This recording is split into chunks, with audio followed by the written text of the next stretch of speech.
Hey guys, my name is Tom, and we are playing some Kill Confirmed on Lockdown. And tomorrow's New Year's Eve. And some of you might be watching this on New Year's Eve or New Year's Day, and if so, Happy New Year. Um, around this time of year, this is one of my favorite holidays. It's not my favorite. I think it actually always switches up between this and Halloween, because fall is my favorite time of year.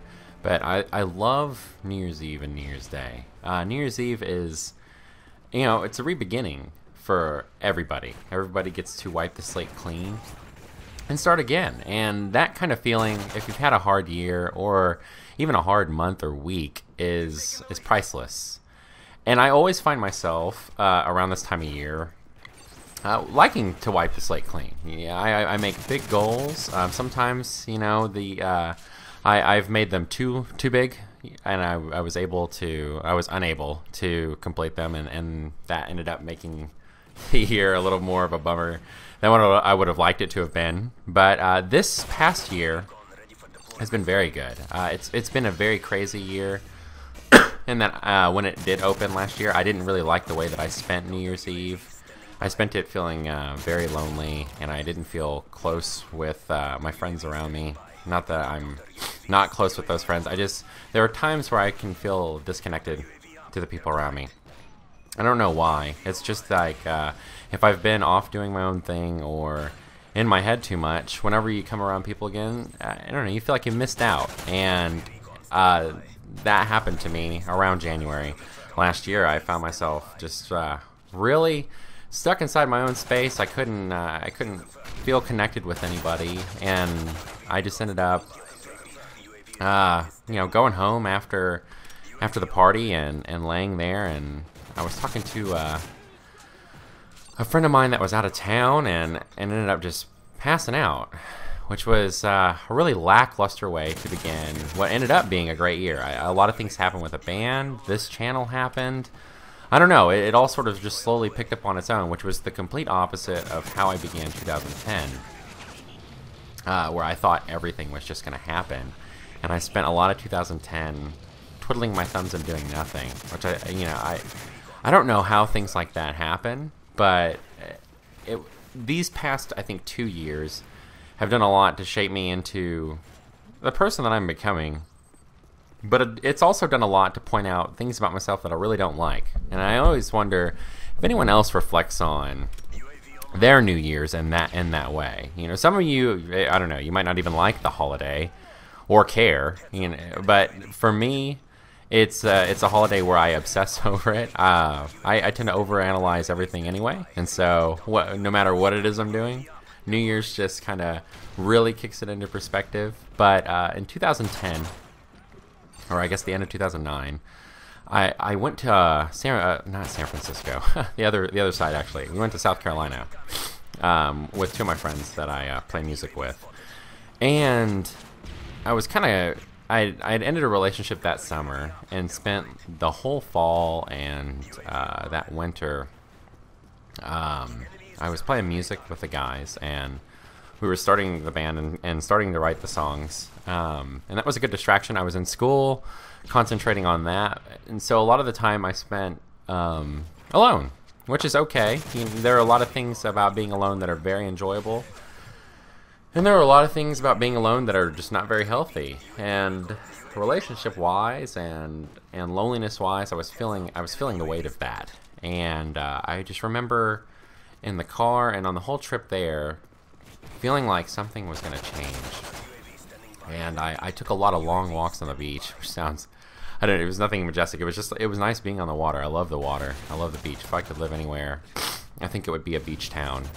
But it was very healthy for me. And I was kind of getting things into gear. And so when I got back into town, a friend of mine was throwing a party, and I really didn't want to go. I wanted to just sit back in my room and do nothing, which is what I had spent most of my free time doing, was just hanging out in my room. I was playing some video games, reading books, and just enjoying the headspace of being alone, despite the loneliness that came with it. And I don't know, I went, and we had a great time. And I met this girl, and and really hit it off with her. I had a big crush on her, and this was before Melinda. And as you can see, because New Year's has this trend where I do meet girls, and I end up getting with these girls, and it ends up being a huge mistake, as will soon let out to be, because we meet at this like Christmas party pre-New Year's. It goes very well. I think she's interested in a friend of mine, so I don't say or do anything, and it turns out she's interested in me, and I latch onto it because if you ever been lonely, or and if you're old enough, I guess, to know this feeling. Sometimes you will latch on to the first thing that will listen to you, and especially if it's a pretty girl.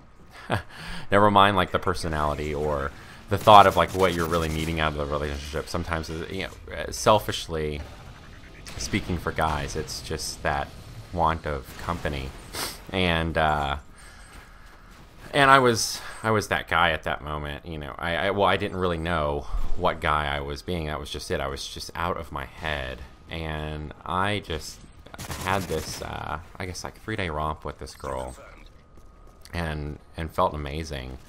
And then she had to move to, she moved overseas, and I was just trying to convince myself that, this is this bummer, and I could make it work somehow. We were keeping in touch, and I spent a good half of the year keeping in contact with a person that I really should have just said goodbye to. I think we, created a lot of drama for ourselves and a lot of heartache that was unnecessary. And then I meet Melinda, and so there's this this horrible like what do I do moment going around.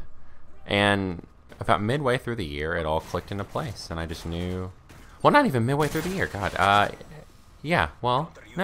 midway through 2010. It all clicked into place, and I moved to Little Rock. And then it took me till the end of the year to realize, screw it. A little part of me just held on the whole year that she was going to come home and we're going to get back together, because that's how long she was supposed to get away. And then finally I realized that I had convinced myself that I was just like head over heels for this girl. In reality, I didn't like the way I was around her, or I didn't like her values. I didn't like the way that when she kind of talked to me about important issues, and don't get me wrong, she's very sweet, but just like the things that were important didn't match up at all, and at times they were heartbreaking. And I just can't believe I wasted that much time. Now I know that I've rambled on a lot, and probably none of this makes sense, but the point of the whole story, or the whole ramble, what have you, is that I don't want to do that this year, and I'm thankful to have Melinda in my life, to have that part figured out, so that I'm not spending New Year's Eve chasing a girl, and I'm actually thinking about now what it is I want to do, because no matter what, we're always chasing something. If you have the girl, you're chasing what you want to do, and if you have what you want to do, you're chasing a girl, I guess. And for the girls, it's maybe the guy. I don't know if it's the same. It never feels like it is. But I'm always chasing something. But this year, I'm gonna spend tonight and a little bit of tomorrow thinking about what it is that I want to chase. I don't want to set it too big. I want to know. So thinking about resolutions and all that, I want to know exactly what it is that I want, and I'm gonna go get it. And I encourage you to do the same. Don't make some half-assed resolution or a trivial one. Really make them count, because that's my goal for the year. Anyway, guys, that's the video. I know I was all over the place, but that's where I am in my head for the week, and I hope you guys are having a great one, and Happy New Year.